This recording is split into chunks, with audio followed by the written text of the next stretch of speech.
జగనే ఉండుంటే వసతి దీవెన ఒక ఇన్స్టాల్మెంట్, వసతి దీవెనకు సంబంధించిన ఒక ఇన్స్టాల్మెంట్ ప్రతి తల్లి ఖాతాలోనూ పడి ఉండేది. జగనే ఉండుంటే ఈ పాటికే రైతు భరోసా రైతన్నలకు వచ్చి ఉండేది. జగనే ఉండుంటే అమ్మఒడి డబ్బులు ఈ పాటికి తల్లులకు వచ్చి ఉండేటివి. ప్రతి సంవత్సరం ప్రతి జూన్ లోనూ అమ్మఒడి డబ్బులు తల్లులకు వచ్చిన పరిస్థితులు. జగనే ఉండుంటే ప్రతి ఏప్రిల్లో మహిళలకు సంబంధించి అక్క చెల్లెమ్మలకు సంబంధించిన 0 వడ్డీ డబ్బు ఈ పాటికి వచ్చి ఉండేది.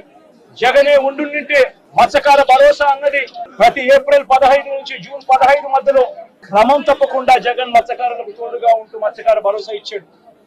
నేను అడుగుతా ఉన్నా, ఈరోజు వైఎస్ఆర్ కాంగ్రెస్ పార్టీ లేకపోవడం, చంద్రబాబు నాయుడు చెప్పిన అబద్ధపు మాటలతో ఈరోజు ప్రతి అక్క చెల్లెమ్మ ఎదురు చూస్తా ఉంది.